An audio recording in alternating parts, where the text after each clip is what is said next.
with us.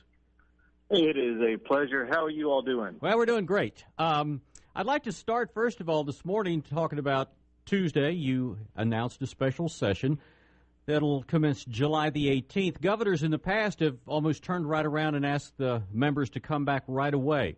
What's your thinking behind delaying until July 18th for a start? Well, a couple of things. One is, actually throughout history, there's sometimes people call them right after the session. Sometimes I actually even wait a year to call them. My thought process this time was pretty clear. For most of these items that I have on the special session for legislators to continue to work on, these were issues that legislators in one chamber, let's say in the Senate, voted for, but in the House, they did not ever get to a vote on. And I want them to be able to have the chance to vote on these issues so we can try to get them passed. But I wanted all the members to have time to get ready for this. I didn't want to just call them back and say, hey, let's just get going again. I wanted them to put both the thought, the time, and the research, and allow members to get other members to join with them.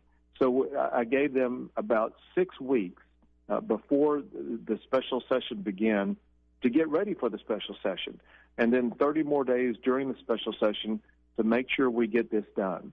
I put a long list of items on there, 20 items, and so I want to make sure everyone has time basically to get their homework done before we get to Austin, to make sure when they come back to Austin, they will be prepared to start voting so that if no one will have the excuse of not having enough time to be ready to take care of the business of the people of Texas. Governor Greg Abbott joining us this morning from Austin. We had a climate like I don't recall recently where we had dueling news conferences in the closing days. There was not much harmony between the House and the Senate in this kind of environment, and you were silent and let them do what they thought they needed to do. But can you remember it ever being this rancorous, at least in public? Quite frankly, it always seems this way. I can remember the last session we had. It seemed the same way. A lot of people thought, well, gosh, we were never going to come to a resolution on it. There were tensions between the House and Senate. Remember this. The saying I'm about to tell you is so old, is decades old, and it shows how long things like this have lasted. I think it was Tip O'Neill back in the 1970s or 1980s where he said that the other party is the opposition, but the other chamber is the enemy. And so there's always a tension between the House and Senate, whether it be in Texas or whether it be in Washington, D.C. It seems like that's just the way, the nature of the beast, as they say. But our goal now is to set aside what our differences are between, let's say, the House and Senate, and come together over what I consider to be very common sense pieces of legislation that make the state of Texas an even better place, that ensures that we restore the freedom, the liberty, and the safety of the people of this great state. You have charged them with taking care of sunset legislation before they can turn to anything else. Why didn't they get it done, first of all, in the regular session, and why is it so important? Well, sunset legislation, for your listeners, is legislation that allows a certain agency to continue. The way Texas operates is different than Washington, D.C. In Washington, D.C., when they create an agency like, let's say, the Department of Education or whatever the name you want to come up with, it's going to last probably forever. In the state of Texas, when we create an agency, we allow it to exist typically for about 10 years, and then it sunsets or it ends unless it is reauthorized by the state of Texas. And that's the case for every agency. There was one very important agency that faced sunset or faced closure that had to be passed, and it's called the Texas Medical Board. This is the board that licenses doctors, and so without it, we would not have licensed doctors, and without that, we wouldn't have access to health care. Of course, it would be catastrophic not to have doctors. And so this was something that we call must-pass legislation, and it was simply used as a hostage to hold up the session from concluding because certain people wanted certain other pieces of legislation to pass. And so what I decided to do is to say, I'm going to remove the hostage.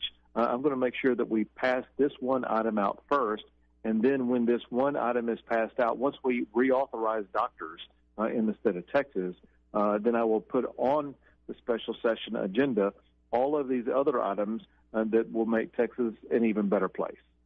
The Honorable Greg Abbott, the governor of Texas, joining us this morning. We can't clearly go over all 20, but at the top of the list, I'd like to get your comments first about a $1,000 pay raise for every teacher in public schools in Texas. I don't know how much money we're talking about there, but where would that money come from? Well, first, I think our teachers don't get paid enough. We have great teachers who view teaching as a calling, and they come to classrooms every day making the next generation even better. And I wanted to raise their pay as much as we possibly could within the confines of our budget. And the way the budget works is there's so much of the money that goes to education that does not go into the classroom. It goes into overhead costs. It goes into administrative costs. It goes into bureaucracy costs. And it's like a whole lot of businesses out there. And that is sometimes some businesses don't spend money on the right thing and spend too much money on the wrong thing, and that's what causes some businesses to go out of business. As stewards of public tax dollars, we must spend money where it is needed.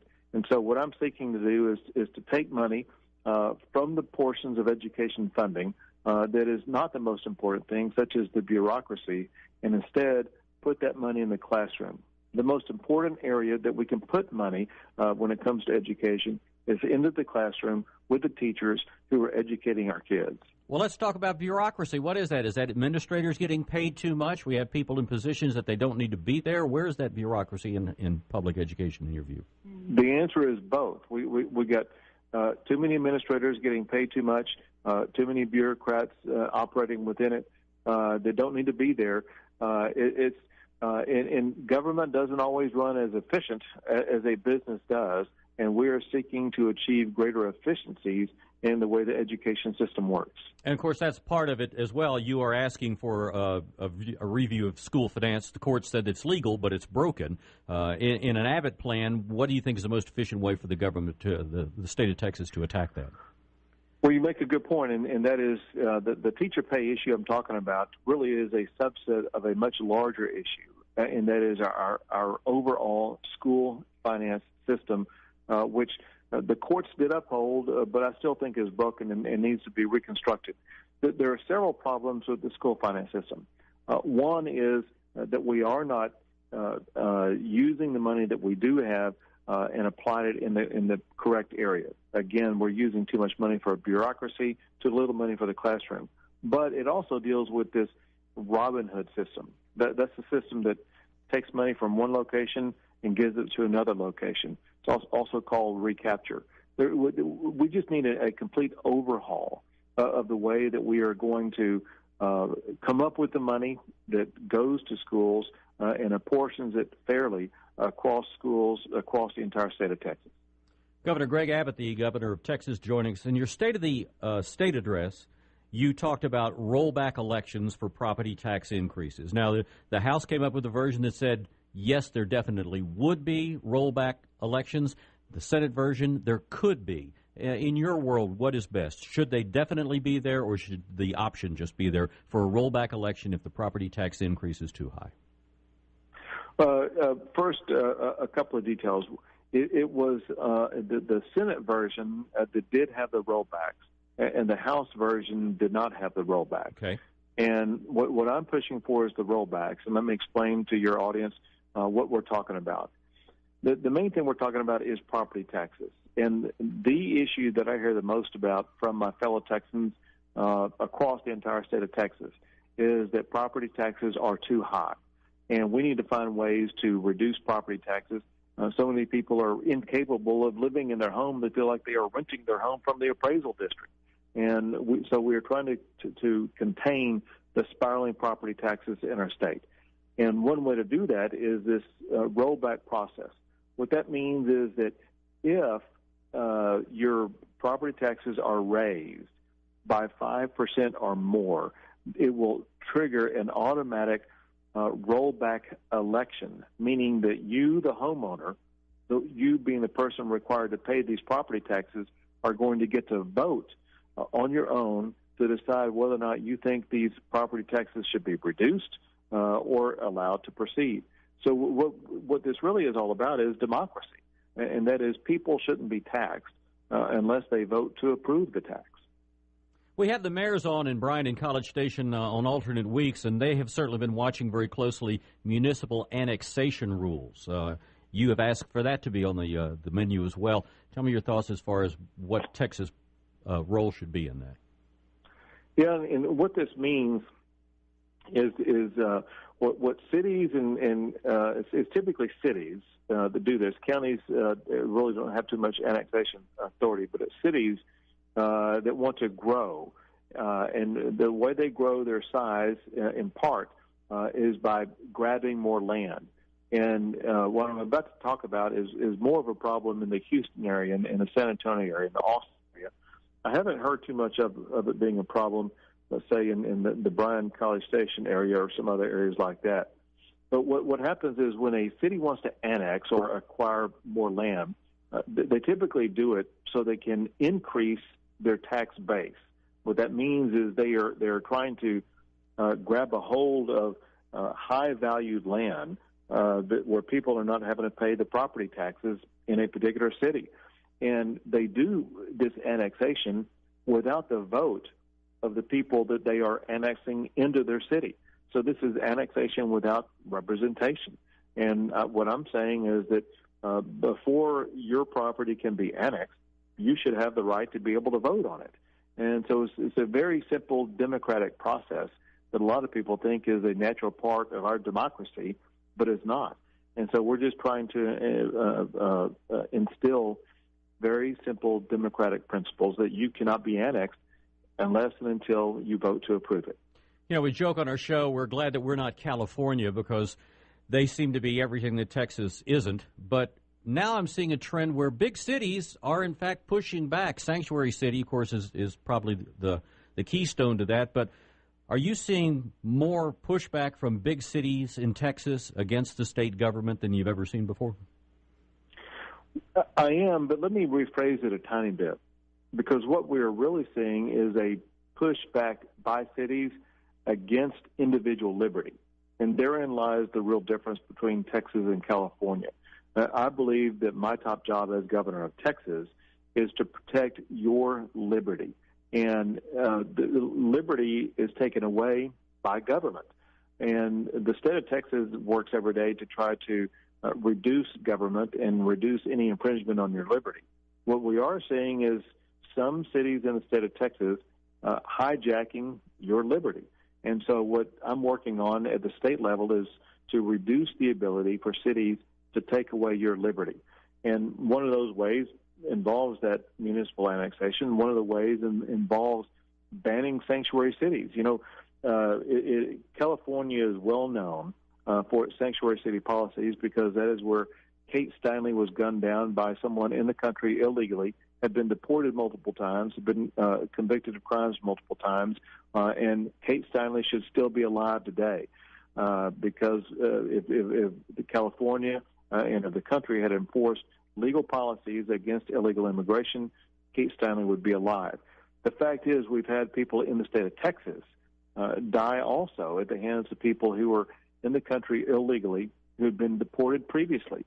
We should not be losing Texans' lives or compromising their safety because of our disregard for policies that should be protecting people. So we have now in Texas banned sanctuary cities, trying to keep Texas and Texans a whole lot safer than people are in California. But we see it in other ways, too, that are just, I consider to be absurd. One thing we believe in Texas is private property rights. If you go out and buy a piece of property, it could be a home or it could be acreage, whatever the case may be, you think that you own the private property you just paid for, and you own everything on that private property, including things like trees. Well, there are some cities where that is not true. The city of Austin is one. I think there's some others like the city of San Antonio that have regulations saying that if you go out and pay a whole lot of money to buy your own property, you don't get to control those trees. You don't get to cut them down if you don't like them, or if they're in places that you don't like, or if you want to cut down a tree to build a house, or whatever the case may be. They say that you got to pay the city money in order to cut down a tree. That is absurd. That is the city hijacking your property, and that is absolutely wrong, because that infringes on your freedom, that infringes on your private property rights. And so we are trying to curtail those types of practices that are the type of practices that people see in California. Governor Greg Abbott joining us. Finally, I don't necessarily want to talk about the bathroom bill that much, but that has brought so much interest from outside of the state of Texas. I at least want to give you an opportunity to comment on the bathroom bill. Well, this really is something that's just common sense, where we want to protect the safety, especially of our kids in schools. Understand that a lot of people don't know about, and that is there is now a lawsuit in federal court where a boy in high school was required to undress in front of a girl because that was the school's policy. We shouldn't have these policies that vary from one school district to another, requiring boys and girls to share locker rooms at school. A lot of parents would be furious if they thought that was the case. As the father of a daughter, there's no way I would ever allow my daughter to go to any school where she was required to share a locker room with a boy or something like that. And parents need to know about this. But the main thing is this, and that is we need to have one standard across the state of Texas that all parents are going to know what the rules are for the safety and security of their kids in their schools with regard to the use of restrooms and locker rooms and showers.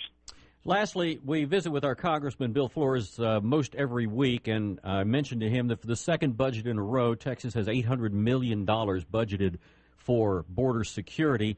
I asked him about that. This was his comment on Wednesday. I think it was smart for the state to budget it, but at the end of the day, I don't think the state's really going to have to spend it because the federal government's doing its job finally. Have you heard that?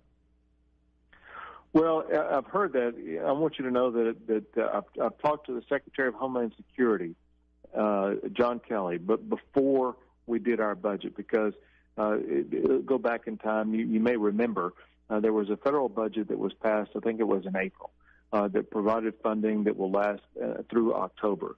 And I needed to know how much the federal government was going to be doing and spending in the state of Texas for more Border Patrol agents. And what I learned was that the money they were allocating was going to hire more immigration custom enforcement, or ICE agents, but they were not going to hire any more Border Patrol agents for the state of Texas. And so Texas taxpayers are now paying money to do the federal government's job to secure the border. I am told that what the federal government wants to do for that October budget is to hire about 5,000 more Border Patrol agents. If they do that, then they will be stepping up, doing the job they need to do to secure our border, and I hope they do.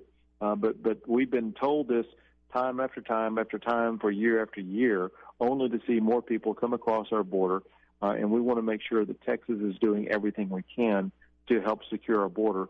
So we went ahead and passed that legislation and funded it.